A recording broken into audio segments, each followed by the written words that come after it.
So I was watching a video on YouTube the other day, and then on the sidebar, after the video finished in the sidebar, I noticed there was a video. It said recommended for me. May 2016, May 28th, 2016 to be precise. Dollar collapse. So I was like, what? When I first saw it, I just started laughing because that's not gonna happen. But I didn't want to jump to conclusions, so I clicked the video. Clicked it, I watched it, and a few points that he mentioned, there were some fair points, and I was like, eh. So then there were other videos that were similar to it, so I saw about 4 or 5, and then I just couldn't take anymore. Because they're kind of ridiculous, but I can slightly understand it, so I just wanted to make a video and explain why they're wrong. Videos that I saw were a little bit outdated, none of them included some of the stuff that I'm going to be talking about in this video, so that's also why you have to kind of give them the benefit of the doubt. But anyway, let's get into it. The first thing the videos would talk about was oil. A lot of them had to do with oil. I'm not going to go into detail on what what countries we export how much oil to, but the gist of it is we import a lot of oil, and we've actually, for the past 40 years, we have not exported oil. However, late January or early February of 2016, United States became an oil exporter. We have not exported oil for 40 years. So that is a drastic change in our economy. That's amazing, and as you know, oil prices are starting to go back up. Back in mid-February or maybe late February, oil prices hit like 33, maybe even 29 a barrel for crude oil. And now it's at about 45-ish a barrel, $45 a barrel, I should say. Oil, all oil is traded in the United States in the US dollar currency. So whenever anybody wants to buy oil or sell oil, they have to convert their currency into the United States, which is one of the reasons why the dollar is so strong. And they were saying that if OPEC ever decided, or if other countries ever decided that no, we don't want the dollar to be the main currency, then yes, that would reduce the demand for the dollar. Next, I would like to talk about how no currency is backed by anything. Before World War I, all currencies were backed by gold. After World War I, we kind of went on a floating exchange rate, and then in 1973, I believe it was 1973, was that when Richard Nixon completely destroyed the standard of gold for the United States, and pretty much everyone followed afterwards. And now, as of 2016, the Federal Reserve Bank in New York holds all of the gold.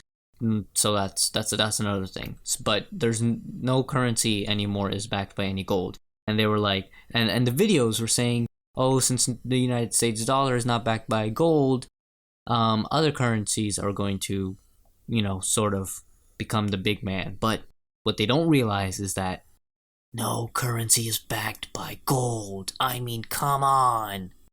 The next thing is this one. Maybe people don't understand too much about like global economics and how the global economy is working. So this one is a little bit more complicated, but I'll try to do my best. And if you don't understand, just leave a comment below. But before you leave a comment, listen.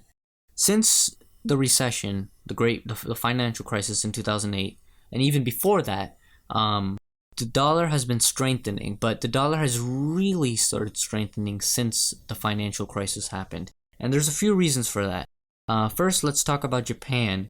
Japan is a major country. They have a very big economy, fairly big economy, and for the past 20 or so years, I think it's a little bit more than 20 years, but let's just say 20 years for now. For the past 20 years, Japan has been fighting against deflation. Now, deflation is bad. I know everyone talks about inflation, but deflation is so much worse than inflation because there's a few reasons for that.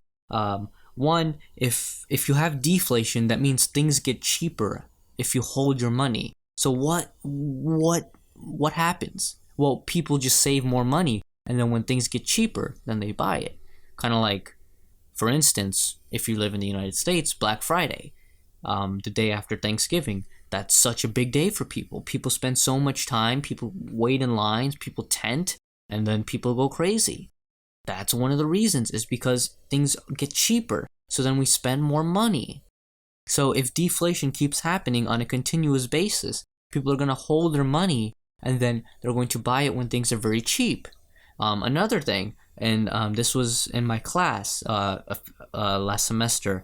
So you know how flat screen TVs just keep getting cheaper as time goes on because it's a lot less expensive to wait? Some of my classmates in one of my economics classes were talking about how they waited like 6 years to buy a flat screen TV because they were like, oh, it keeps getting cheaper. Why would I buy it now when I can just hold off a little bit longer and my TV still works, so I don't need a new TV, so I'll just hold off. They waited 6 years. Imagine if you were a company and for 6 years you wouldn't get any business.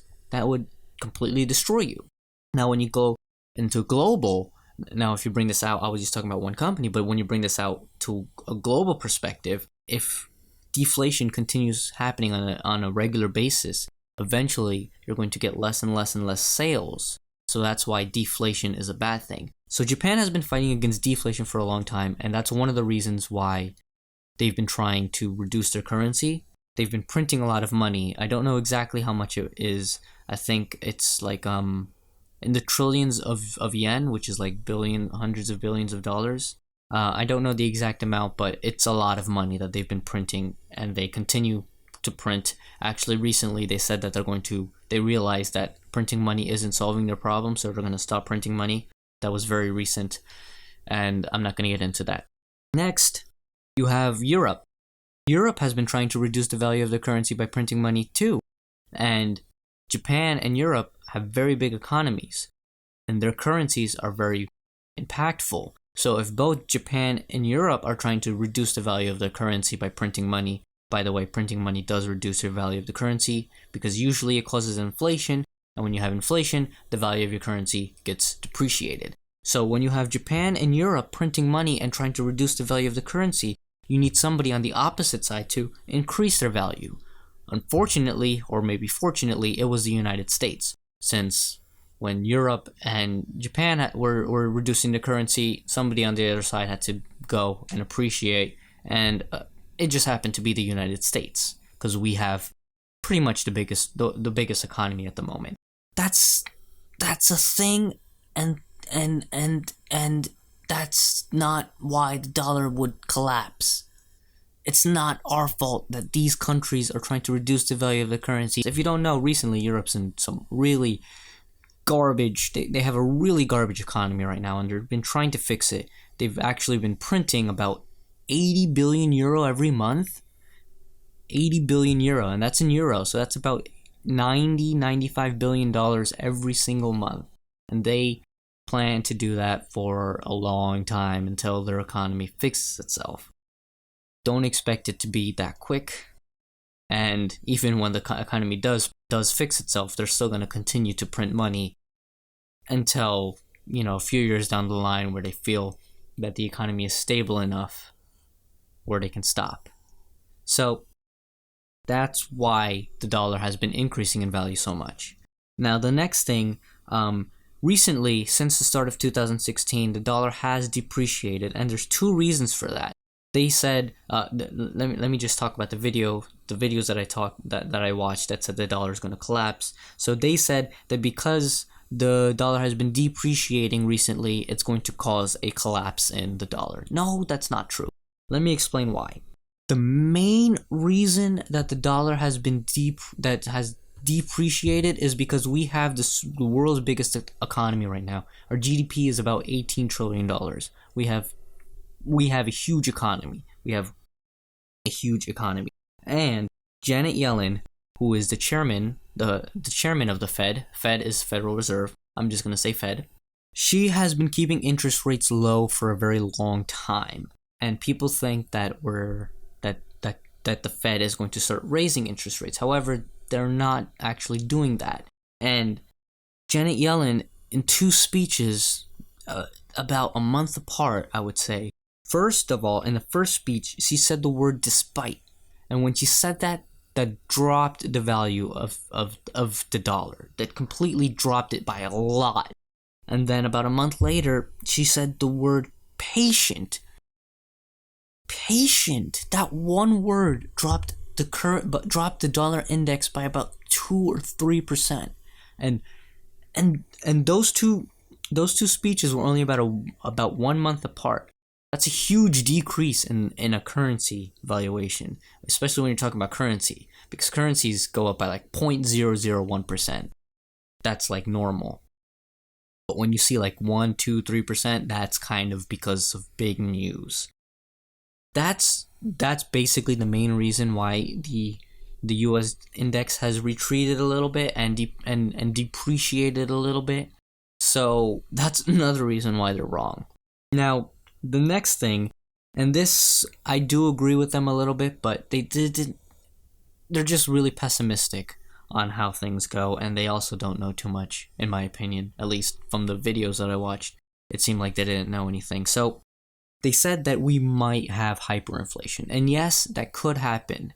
And the reason they said it was completely wrong, it was completely bogus. I'm going to tell you why we might have hyperinflation. After the financial crisis in 2008, there was a lot of things going on, okay?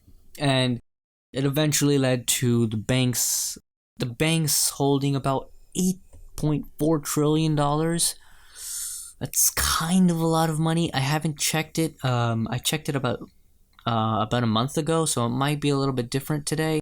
But it was $8.4 trillion that the banks are holding. They're not lending any of this money out to consumers. They're holding it. If this money does eventually go out to the consumers, then yes, we will probably have hyperinflation. Now, that's not necessarily true because of the Fed.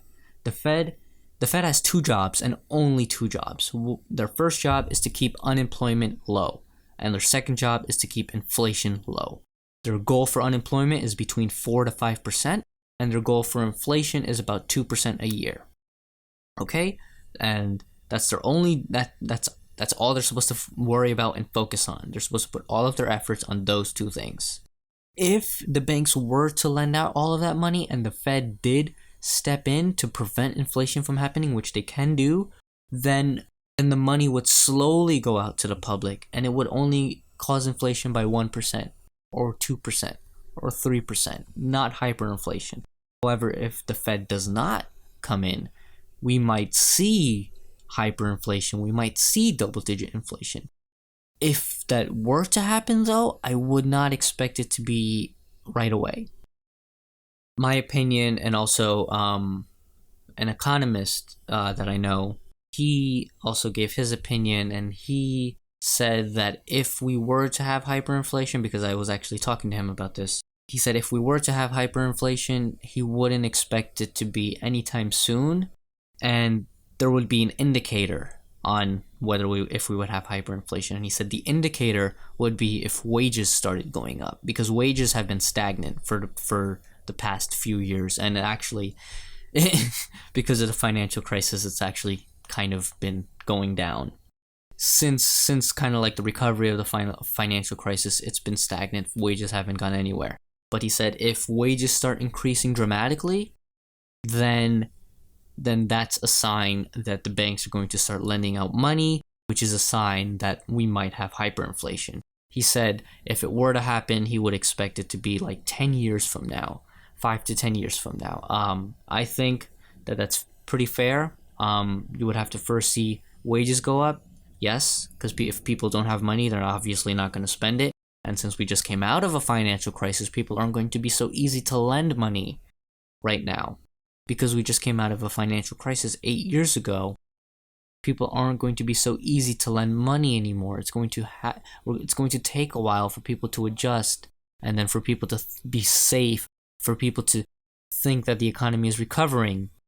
Another reason is savings have been up by 5% month over month. People have been saving 5% more over the last month, and it's been about 5% since the beginning of 2016. So that means that people are saving and not spending, which means that people are saving and not borrowing, which means that we're not going to have hyperinflation. And that's why the dollar won't collapse. To be honest, if you want me to just be completely honest, don't watch those videos. They're all completely wrong. And if there's anything you don't understand, of course, leave a comment below. I'll be happy to explain it to you if I can. We're not going to collapse. Keep that in your brain.